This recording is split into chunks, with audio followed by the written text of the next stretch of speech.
Friends, आज की कहानी है रिश्तों की डोर भाग 1। घर में बिल्कुल शांति छाई हुई थी। बापूजी सोफे पर चुप बैठे थे। अभी अभी मेहमान आकर गए थे, इसलिए विभाजी लिविंग रूम से नाश्ते की ट्रे वापस किचन में लेकर जा रही थी। वह भी चुप थी, जैसे किसी उधेड़-बुन में हो। नन्ही पलक कमरे के दरवाजे से लगी चुपचाप सबको देख रही थी। उसकी माँ मीनल कमरे में बिस्तर पर औंधे मुंह पड़ी बस रोई जा रही थी। थोड़ी देर बाद विभाजी कमरे में गई। देख मीनल, रोने से क्या होगा, थोड़ा तो सोचो, तुम्हारे भविष्य का सवाल है। माँ की यह बात सुनकर भी मीनल ने रोना जारी रखा। तब विभाजी ने उसके सर पर हाथ फेरकर कहा, बेटा, हम तुम्हारे दुश्मन नहीं हैं, हमारी भी मजबूरी समझो। हम इतने सक्षम नहीं हैं कि तुम्हारा और पलक दोनों का खर्च उठा सके, वह भी आजीवन। तुम भी इस काबिल नहीं हो कि अपना और पलक दोनों के लायक कुछ कमा सको। खर्च की बात अगर छोड़ दी जाए तो भी अकेले इतनी लंबी उम्र काटना आसान नहीं है। माँ की बातें सुन मीनल उठकर बैठ गई। अपने आंसू पोंछते हुए बोली, मम्मी, लेकिन मेरी पलक, उसका क्या? कहते ही वह फूट फूट कर रोने लगी। चुप हो जाओ, क्योंकि तुम्हें रोता देखकर मुझे भी तकलीफ होती है। जैसे तुझे अपनी बेटी के भविष्य की चिंता है, मुझे मेरी बेटी के भविष्य की चिंता है, विभाजी ने कहा।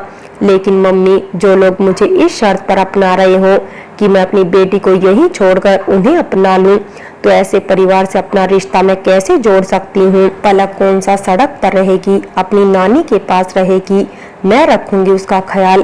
क्या तुम्हें मुझ पर भरोसा नहीं है? विभाजी ने कहा।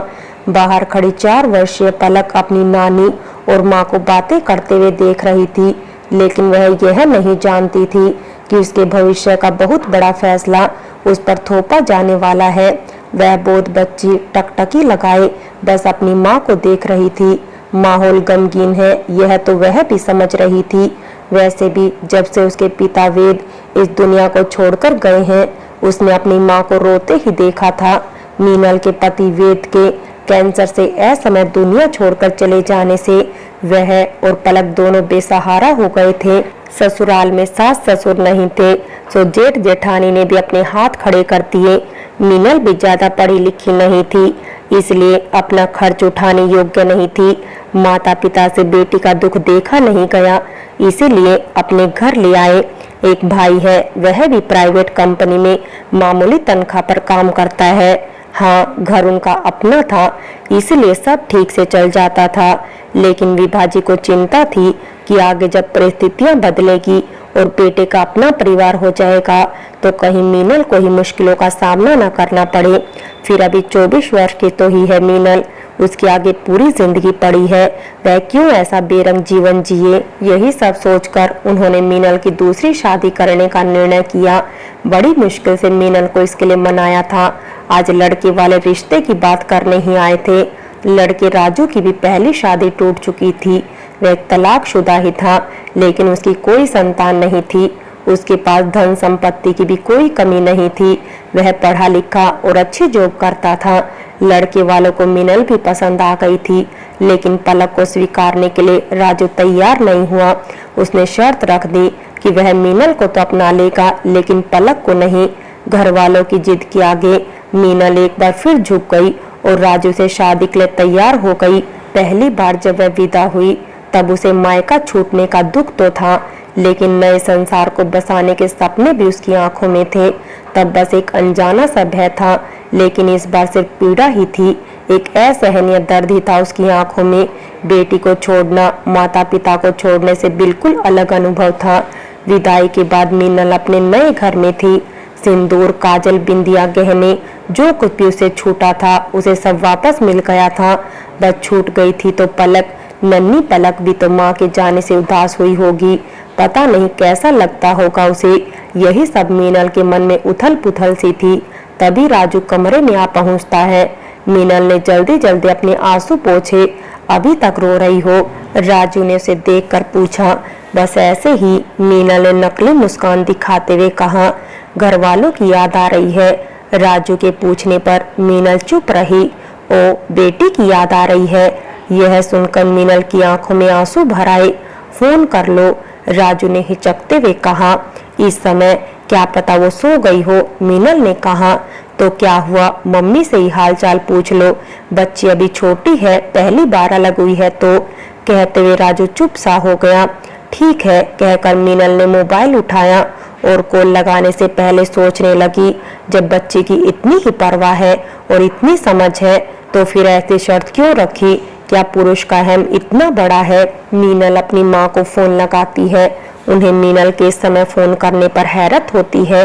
क्या हुआ मीनल, इस समय क्यों कॉल किया है तुमने, दामाद जी को बुरा लग सकता है। माँ, उन्होंने ही कहा है पलक का हाल चाल पूछ लो, मुझे उसकी बहुत याद आ रही है। मीनल रुआसी होकर बोली, पलक सो चुकी है अब तो। माँ ने कहा, लेकिन माँ वो मुझे याद करके रोती होगी। मीनल ने पूछा। तब माँ ने समझाते हुए कहा, देख बेटा इतना परेशान मत हो, उसे शुरू में थोड़ी तकलीफ होगी लेकिन धीरे धीरे वो हमारे साथ रहने की आदी हो जाएगी। आज ही तो गई हो तुम, इतना सोचोगी तो राजू जी से निभा नहीं पाओगी। मीनल ने भारी मन से हाँ कहकर फोन काट दिया। अगले दिन सुबह जल्दी ही नहा धोकर वह रसोई में पहुंच गई। सास शीतल देवी वही थी।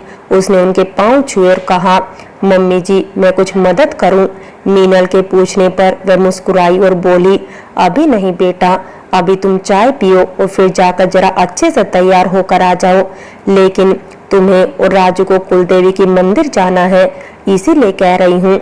रसोई का काम मैं कर लूंगी, अभी अभी आई हो, इन चक्करों में मत पड़ो। अब तुम्हारा ही घर है, तुम्हारी ही रसोई है, आगे से तुम्हें ही सब संभालना है, इतनी जल्दी क्या है। ऐसा कहकर शीतल जी ने मीनल को लौटा दिया। मीनल चाय लेकर अपने कमरे में आई। तब तक राजू जाग चुका था। उसे चाय देते हुए मीनल ने कहा, मम्मी जी ने कहा है हमें आज कुलदेवी के मंदिर जाना है। ठीक है कहकर राजू ने चाय ले ली। कुछ देर बाद तैयार होकर दोनों मंदिर के लिए कार से निकल गए। पूरे रास्ते दोनों चुप थे। मीनल मन ही मन खुद को मथे जा रही थी। बेटे की चिंता से ज्यादा उसको अकेला छोड़कर खुद का जीवन संवारने का अपराध बोध था उसके मन में। राजू ने खुद बात छेड़ने की कोशिश करते हुए कहा, मीनल देखो तो बाहर का मौसम कितना सुहावना है, हल्की हल्की बारिश भी हो रही है। कहकर मीनल ने अपने चेहरे पर बनावटी मुस्कान लाने का प्रयास किया, लेकिन उस फीकी मुस्कान ने राजू को निराश कर दिया। उसने दोबारा कुछ कहने की कोशिश नहीं की। जहां जरूरत पड़ी बस वही दोनों बोले, उससे ज्यादा कुछ नहीं। दोनों मंदिर से घर लौट आए।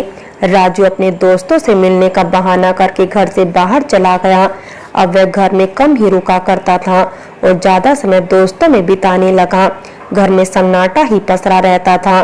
3-4 दिन तक ऐसा ही चला तो राजू की माँ ने उसे बात करनी चाहिए। वह आंगन में पड़े तख्त पर लेटा मोबाइल चला रहा था और मीनल उस समय अपने कमरे में थी। शीतल जी बेटे के पास तख्त पर बैठ गई। सोमू क्या बात है, तुम दोनों बहुत चुप चुप रहते हो। कुछ नहीं मम्मी, बस ऐसे ही। राजू ने उन्हें टालना चाहा। कुछ कैसे नहीं, नई आई है वह इस घर में, उसे कहीं घुमाने टहलने का कोई प्रबंध नहीं किया तुमने, ना ही कुछ बोलते बतियाते हो दोनों आपस में। माँ ने बेटे के मन की बात जाननी चाहिए। क्या बोले उसे जो कि बोलना ही नहीं चाहता हमसे, कैसे ले जाए कहीं उसे जो दिलचस्पी ही नहीं लेता हमने। राजू निराशा से भरकर बोला, ऐसा क्यों कर रही है वह, हमसे और तुम्हारे पापा से तो बहुत इज्जत मान से पेश आती है। शीतल जी ने आश्चर्य जताया, सम्मान से तो हमसे भी बात करती है लेकिन पता नहीं शायद हर समय अपनी बेटी के ख्यालों में खोई रहती है, इसलिए मुंह बना रहता है उसका। राजू ने कहा, तो बुला लो बच्ची को ही, कोई माँ अपनी छोटी सी बच्ची के बिना क्या खुश रह पाएगी। माँ ने कहा, प्लीज मम्मी यह मुझसे नहीं होगा, हमने पहले ही यह शर्त रखी थी और कुछ नहीं मांगा था उसके घर वालों से, फिर ना करती शादी। अगर इतना ही मोह था बेटी का तो यह तो फिर अपनी बात से फिरना हुआ ना। राजू नाराज होता हुआ बोला, बेटा रिश्तों में शर्त का कोई स्थान नहीं होता, रिश्ते तो भावनाओं से निपटते हैं। माँ ने समझाना चाहा, हाँ तो मेरी भी भावनाएं हैं, सिर्फ उसी की नहीं है। किसी और की संतान को मैं नहीं अपना सकूंगा। मेरे दोस्त यार सब हंसी उड़ाएंगे, जब पहले ही बात हो चुकी है तब ये इमोशनल ब्लैकमेलिंग क्यों। राजू एक सांस में सब कुछ बोल गया। दोस्त हंसी उड़ाएंगे, उनकी हंसी उड़ाने के बारे में सोचकर तुम अपनी गृहस्थी खराब कर लोगे क्या। अरे वो सुंदर है, सुघड़ है, तुम्हारा जीवन संवार देगी। सिर्फ उसकी पहले से एक बच्ची है, इसीलिए उसके सारे गुण समाप्त तो नहीं हो गए। किसी छोटे बच्चे को आश्रय देने से तुम हंसी के पात्र नहीं बन जाओगे। माँ ने भरसक समझाने का प्रयास किया, लेकिन राजू नहीं माना और झुंझला उठा। अरे मम्मी, आप मुझे नहीं कभी समझेंगी। मैं कल ही शहर चला जाऊंगा, अपनी ड्यूटी ज्वाइन कर लूंगा। यह क्या बात हुई? अभी तो 15 दिन की छुट्टी लेकर आए थे तुम, और अब माँ की बात पूरी भी नहीं हुई। और राजू तकत से उठकर घर से बाहर चला गया। राजू को समझाने की पूरी कोशिश करने के बाद भी जब वह नहीं माना, तो शीतल जी को लगा उन्हें मीनल से ही बात करनी चाहिए और उसे समझाने की कोशिश करनी चाहिए। वो मीनल के कमरे में गई। उस समय मीनल खिड़की के पास खड़ी आसमान की तरफ देखकर कुछ सोच रही थी। शीतल जी उसका ध्यान खींचने के लिए उसे आवाज दी, मीनल मीनल। उसकी आवाज से मीनल का ध्यान टूटा। जी मम्मी जी। शीतल जी की आवाज से मीनल का ध्यान भंग हुआ और उसने कहा, हाँ मम्मी जी, कुछ काम था क्या? तब शीतल जी ने कहा, तुमसे कुछ बात करनी है मुझे। बोलिए, मैं देख रही हूँ कि तुम जब से यहाँ आई हो कुछ उदास सी रहती हो। नहीं नहीं मम्मी, ऐसा कुछ नहीं है, मुझसे कुछ छुपा नहीं है। सब देख रही हूँ मैं कि तुम और राजू आपस में बातें भी नहीं करते हो। नए शादीशुदा जोड़े वाली कोई बात ही नहीं है। क्या मुझसे कुछ गलती हुई है मम्मी जी? मीनल ने पूछा। इस पर शीतल जी बोली, गलती तुम्हारी नहीं, बल्कि यह परिस्थितियां ही ऐसी है। तुम क्या, कोई भी उलझ जाएगा। लेकिन बेटा, मैं तुम्हें यहाँ समझाने आई हूँ। अगर तुमने अपने नए जीवन में आगे बढ़ने का फैसला किया है तो फिर अब हिम्मत करो और आगे बढ़ो। बार बार पीछे मुड़कर अपना दिल दुखाने का कोई फायदा नहीं है। इसका असर तुम्हारे नए रिश्ते पर पड़ रहा है। मीनल को अपनी तरफ सवाल भरी नजरों से देखते हुए देखकर शीतल जी ने उन्हें फिर से समझाते हुए कहा, मुझे पता है तुम्हें पलक की बहुत याद आ रही है। तुम उसी की वजह से इस घर से, राजू से नहीं जुड़ पा रही हो। लेकिन तुम्हें हिम्मत करनी होगी अपना नया रिश्ता संवारने के लिए। पलक अपनी नानी के घर सुरक्षित है। बहुत से बच्चे नानी के घर पर रहते हैं, फिर तुम जब चाहो तब उससे मिलने जा सकती हो। कोई बहुत दूर तो नहीं है तुम्हारा गांव। वैसे भी राजू 15 दिन बाद अपनी नौकरी के लिए चला जाएगा। ज्यादातर वह यहाँ नहीं रहता। तुम उसके ना रहने पर जब चाहो अपनी घर जा सकती हो। हम नहीं रोकेंगे टोकेंगे, लेकिन जब तक राजू के साथ हो अपना रिश्ता मजबूत करने की कोशिश करो। वह यहाँ से तुम्हारे साथ बिताई मधुर यादें लेकर जाए, ना कि कड़वाहट। शीतल जी की बातें सुनकर मीनल ने कहा, जी मम्मी जी, मैं अपनी शिकायत का मौका नहीं दूंगी। शिकायत की बात नहीं है मीनल, तुम उसे दिल से स्वीकार हो, वह भी तुम्हें समझने का पूरा प्रयास करेगा, मुझे विश्वास है। शीतल जी की बात सुनकर मीनल के चेहरे पर पहली बार सच्ची मुस्कान आई। उसने उन्हें सिर हिलाकर उनकी बात को समझने का भाव जताया। शीतल जी जब आश्वस्त हो गई तो वहां से उठकर चली गई। मीनल की सास ने उसकी मन स्थिति को काफी हद तक बदल दिया था। पलक से भी बातचीत करने पर उसे कोई रोक टोक नहीं थी। वह जब चाहती फोन पर बात कर लेती थी। औरतों का स्वभाव ही ऐसा होता है, वह समझौते करने में निपुण होती है। उसके इस गुण को कुछ लोग कमजोरी भी समझते हैं और कुछ लोग फायदा भी उठाते हैं। फ्रेंड्स, बाकी की कहानी अगले भाग में देखें, और अगर कहानी अच्छी लगी हो तो लाइक करें, शेयर करें और प्यार भरी कहानी चैनल को सब्सक्राइब करें।